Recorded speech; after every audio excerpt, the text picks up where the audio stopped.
Oh my gosh, I cannot believe that we are actually live right now. First and foremost, I just want to, thank everybody for joining me. Okay, so I just want to say thank you so much for tuning in to Eyes on the Prize, brought to you by your Neighborhood Pearl Vision. Eyes on the Prize, you guys, this is a safe space for us parents to come together and share tips on how to combat our kids' heightened anxieties. Not only the kids, you guys, the parents too. Heightened anxieties and pressures as, the kids, they kick off another unpredictable school year. So you guys, I am so excited because today I am joined by fellow mom, Dr. Deborah Gaboa, otherwise known as Dr. G. I love that, Dr. G. So cool. She is a parenting and youth development expert. She works with families, organizations, and even businesses to identify the mindset and the strategies that will help transform stress. Oh gosh, stress. I think we're all familiar with that word, into a tool that builds mental health. So you guys, we are so lucky to have her with us here today. So I want to go ahead and have her join with me. And let's just wait on her.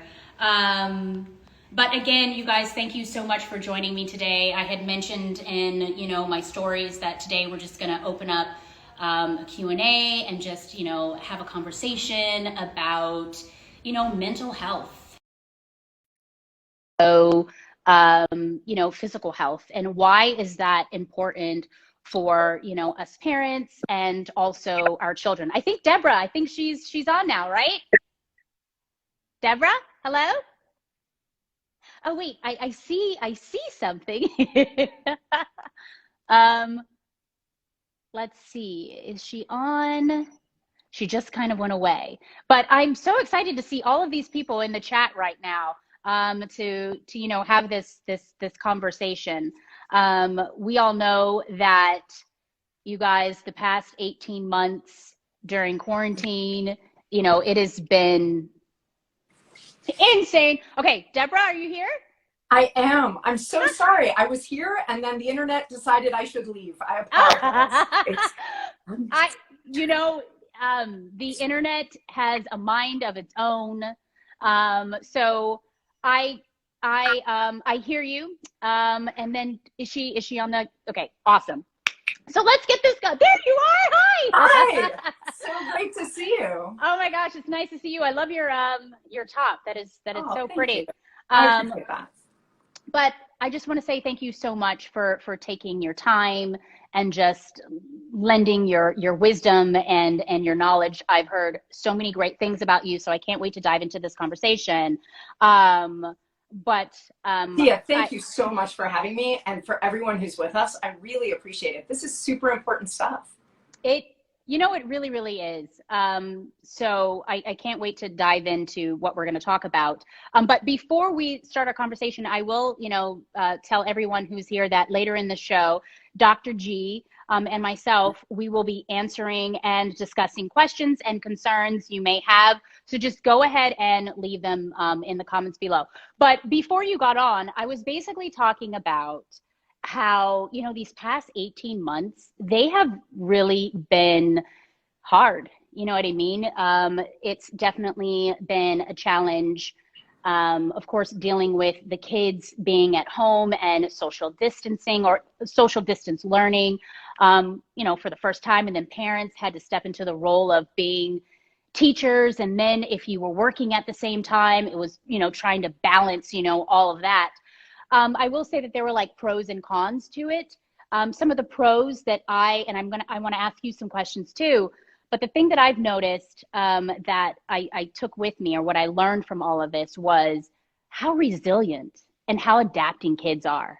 Like the way that my son, Cree, and Cairo, of course there were challenges, which we will talk about later, but the way that they just, handled this, it taught me a lot about myself. You know what I mean? I really feel like we can learn a lot, from our kids. When my daughter, when she had to wear a mask, going outside. She didn't cry about it, at all. Like she just did what she had to do. And the same thing, with my son when he had to, go to school. At home, it was like, okay, this is what we're going to do. And I'm so incredibly proud of them. But I guess the first question that I have for you is, what are some lessons your kids have taught you just during that whole crazy 18 months? And what are some hidden blessings in the past year? What have they brought you? Yeah, it's so terrific that you noticed and were willing to be led by a little bit your kids' experience. It's absolutely true that we have to be really careful about our kids' mental health when they're in this situation where everything is different. They're more socially distant from their teachers who would normally notice things about them and be really keyed in. And teachers did so much important work in the last year to stay connected to our kids, but we have to really pay attention. And I think that that's something I learned that a lot of my patients learned as well, which was, if I'm wondering how my kids are doing, I have to just look at my kids, try and leave my assumptions about how hard masks are to wear or how they're gonna do at the door a little bit and see how are they actually doing and ask. Yeah, no. Um, you mentioned mental health, right? Which is really important and which is something that we're definitely going to dive into and talk about. And I will say this, the kids are going back to school, right? The fall 2021 back to school season is definitely going to be a year, I feel like no other, right? It's happening. It's happening, and I know me, I'm really overwhelmed.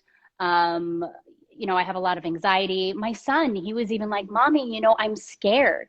um but I say that all to say that these kids, they're and parents, we're dealing with pressures, right? We're dealing with the COVID pressures, we're dealing with academic pressures, we're dealing with peer pressures. So I really want to dive into the topic of mental health and ask you some questions to help with that.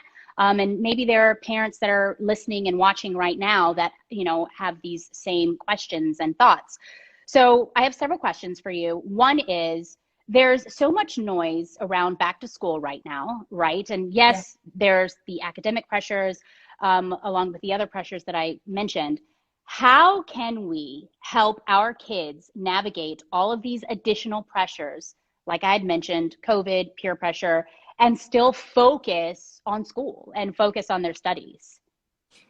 This is really important. And I think that there are three quick strategies that we can think of about this. One is prevention. What can we do to prevent them having academic struggles? We can't do everything, but there's some things we can do. What can we do to notice while they're in the situation? How are they really doing, and check in with them? And the last is, how do we help them recover? And so just really briefly, I would say, if, like for your older son, one of your worries is academic pressures, one of the things we can do, and it's great that we're here brought to you by Neighborhood Pearl Vision, because one of the things we can do is make sure that our kids' eyesight is good.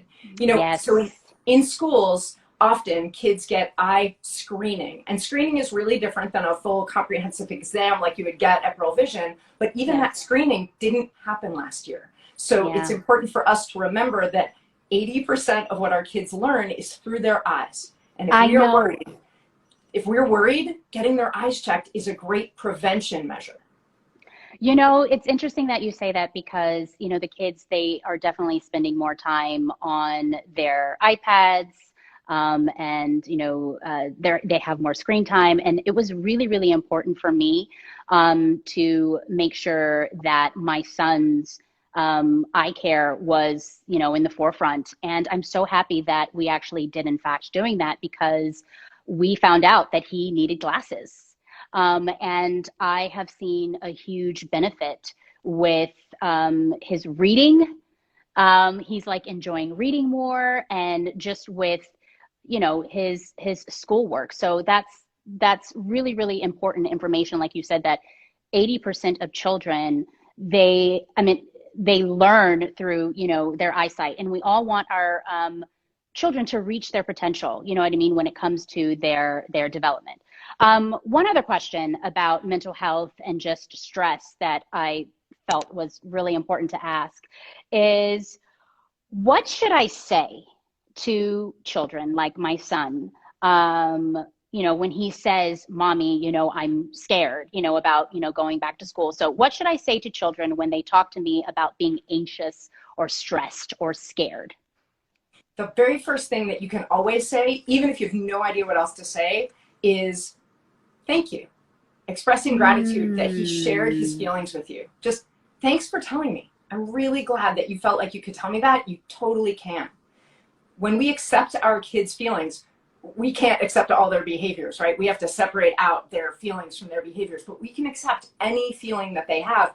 That gives them an emotionally and psychologically safe place to put yes. whatever they're feeling, even though it gives us all kinds of feelings as parents. And we may not know what to do with all those. Yeah. It's While like, you're in that moment, if you say nothing else, if you just say, hey, Cree, thank you for telling me this, I am the right person for you to go to with this. You yes, have already strengthened his mental health. You've given him confidence yes. and you've given him safety. That is, and confidence and safety is so important when it comes to learning. You know what I mean? When a child, and please correct me if I'm wrong, but I've noticed that with my children, when they feel confident and when they feel safe, then you've created an environment for them to be open, to learn. So That thank you. confidence, sure, that confidence that you're mentioning, that's the link between, for example, your son getting glasses and liking to read more. It's the confidence that links that to mental health. You asked me about mental health, and I Hmm. talked about making sure that he can see. The See, yes. confidence to raise your hand in class or online and have an opinion is really valuable. It makes kids stronger. And so when Hmm. we're worried about them, we got to tick off the easy things to check on so that Yes. if they're still having trouble, we can pay attention to what might be harder for them. Yes. Now, we talked about mental health. I also wanted to dive into physical health. You've already touched a little bit about eye care, and I definitely want to go into that even more and throw out some more statistics. But I wanted to talk about and ask you questions just about physical health, right? Especially during, the pandemic, the kids, it was kind of hard to get them moving about and around. But I know the importance of that exercise and also, proper nutrition and annual checkups, like annual routines, right? So first, let's talk about exercise and eating healthy. My question to you is, how do I instill the importance of good, healthy habits in my kids? The best way to do that is by giving them a little bit of ownership. You know how with Mm, your younger daughter, if it's her idea to brush her teeth, she'll do it for a lot longer. And if you're standing there saying, don't do this fun thing you wanted to do this thing I'm telling you to do, then you get more resistance. So if we engage children in their health, if we say, boy, which vegetable that we've never tried should we pick from the store? Or mm-hmm, what's the healthiest thing that I could eat? Kids like to help us be healthy too. But something you can do with your older child is say, hey, I'm really excited about your birthday coming up or the new school year. And along with that, we need a doctor's visit and we need an eye exam and we need a mm-hmm. dentist visit. Do you think you could help me look at your schedule and figure out when's a good time to schedule that? Yeah, I mean, you're talking about scheduling, you're talking about routines, and you mentioned eye exams, right? I want to focus on that right now. Um, I feel like, especially during, these past 18 months, like I had mentioned, kids are definitely on their iPads or, they're experiencing more screen time more than ever. So So and it, like I said earlier, I noticed that, and it was really important for me to, have Cree get an eye exam.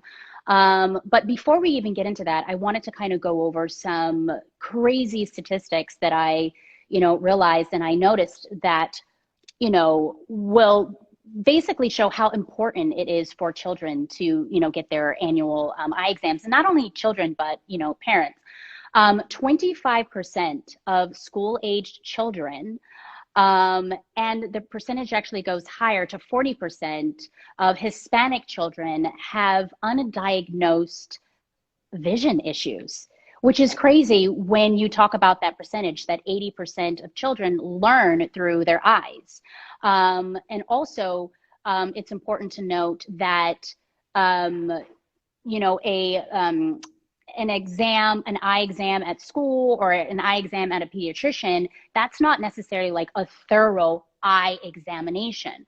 So with that said, I just want to, encourage everyone who's listening right now to, visit your neighborhood Pearl Vision to, book an appointment to, go ahead and schedule your eye exam for your children and even yourself, because, those are high statistics, and this is important information that we're talking about here. And I ended up doing that with my son Cree, and I saw a huge shift and a difference with his, performance in school, and like you said earlier, his confidence. So with that said, I do have some questions relating to, eye exams and all of that, that maybe you can help answer here. I know my kid's screen time has increased a lot, due to online learning. What signs of vision issues should I be on the lookout for as screens continue to be a part of their world? Right. So absolutely our kids are on screens more, and some of that is because they have to be and some of it is because they want to be. But we can actually watch for several things. Tia, when you walk into a room, see one of your kids on a screen, the first thing you might think about is, did they do all the other things they were supposed to do? Are they getting enough exercise? But also, if you can stop and just look at your child and see, are they squinting? Are they holding it right here? Like this? Right. Or are they complaining more often of headaches? Most kids get a little bit of a headache once in a while. Normal would be a couple of times a year. So if you're hearing from your child or seeing in their eyes that they're uncomfortable, even if they're not on a screen right then, it may be the eye strain that is giving them that headache. That was actually, it's interesting that you say that, because that was actually a symptom that I noticed with my son. He was always complaining about headaches, and we were like, what is going on? And then, like I said, I started to put two and two together. He was squinting. He didn't like reading, and he was definitely on, his iPad more, than usual. So thank you. That was definitely one sign that I did notice with my son, Cree. Let's see. I have one other question dealing with eye care and health. So kids aren't always vocal about things. Well, you actually, you kind of already answered that question. I said kids aren't always vocal about things. What are some signs to look out for when it comes to your kids' eye health? You basically said headaches, squinting, putting the iPad up to your face very closely. So yeah. You've already answered that question. I have a question for you, if I may. I'm sure. super impressed that you got Cree's vision tested, right? And I understand, I hear you saying that you were watching him and you thought, oh, maybe we need to, but how do you, as busy as you are, and you were talking about how, you're busy and you sometimes feel stressed and overwhelmed, what do you do to help your kids eat healthy? Or do you have any tips for parents about how you help your kids stay involved? Do you have any hacks that would help me and all the other parents with us today to help our kids be healthier? Yes, totally. I was impressed with your answer, because you actually said what I do, which is involve your children. I feel like when you involve your kids in whatever activity that they're doing, they will get excited about that end result, right? So for example, Cairo, it took her a long time to want to eat carrots, right? And so basically what I did was I started to involve her in the cooking process. She started to see what was going on, what I was doing with the carrots. And then it made her want to eat it. Another thing is add some of your children's favorite ingredients along with that item or food that they don't like. So for example, carrots. What I would do is I would boil the carrots, but then I would put honey in the carrots, just a little bit of sweetener in it. Yeah. And she loves sweet things. You know what I mean? She loves pancakes. She loves syrup. She loves all of that. So I was like, let me go ahead and just add a little something that she's familiar with onto the things she's not so familiar with. And then she'll like it. And it actually worked. So I would say those are my hacks. Yeah. So add something that they're familiar with and they like to that new ingredient. And then involve them in the process. That's really smart. Yeah. You know what? So I think we have to open up the questions in the forum here. Again, thank you to everyone joining. We only have 5 minutes left, so we have to kind of get this going. Let's see. Let's see if we have any questions in the comment. Hi guys! I'm now looking at the comments, you guys. Hi Tia. Hi. Somebody said you have to include everything in the 5 food groups. Yes, that's true. Oh, someone said I have a question. Okay, actually, you guys, you know what? I see a question here. Okay, so the question is, and maybe you can help me with this, doctor, too. What kinds of questions can I ask my child's school or teachers to really find out how they are adapting? That's an excellent question. So I would start by saying, figure out what's most important to you about your child's experience at school this year. And if it's academic, then you probably have some specific questions. And because this person is asking about adapting, it sounds like it's also about social and emotional health. So ask the teacher, and I would do it in a non-pressured way, like in an email. Hey, when you're not busy, I appreciate all you're doing. And I'm just wondering if you can tell me about my child's interactions with their peers, or how well they're listening, or if you're seeing anything like I'm seeing at home, which concerns me for this reason. The more specific you can be, the more you can help that educator actually answer your question. Okay, and then one other question that popped up. So between laptop and school and tablet, iPad at home, I'm worried about eye strain due to screen time for my kids. Is there a guide for the amount of time per day that is okay for them? That's important. So there are a couple of things that you can do. One is you can make sure that the blue light filter is on the devices that your kids are using.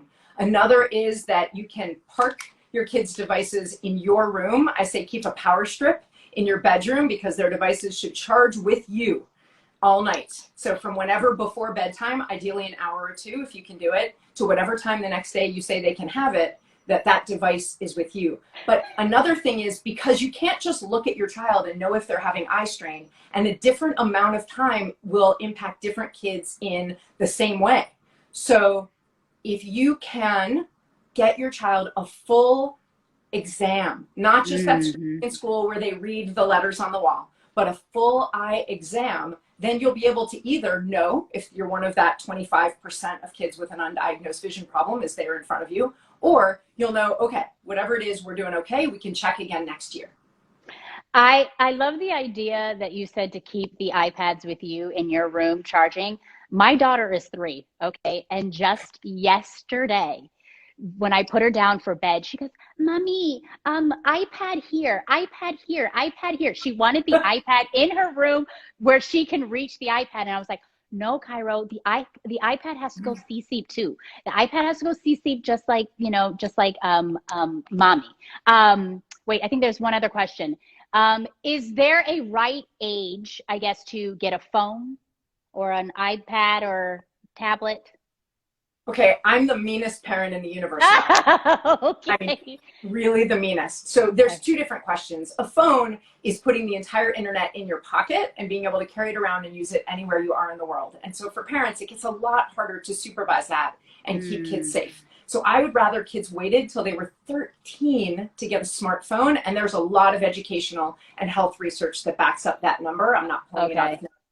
But for tablets, it is really just an issue of how much can you co-view and what firewalls can you put in place. But the best thing you can do is talk to your kids about what is what I call broccoli screen time. It's healthy whenever they want to try it. And what's ice cream sundae screen time, and they really have to ask, and it's rare. And then is there anything that's really poison screen time, and how can you help them be protected from that?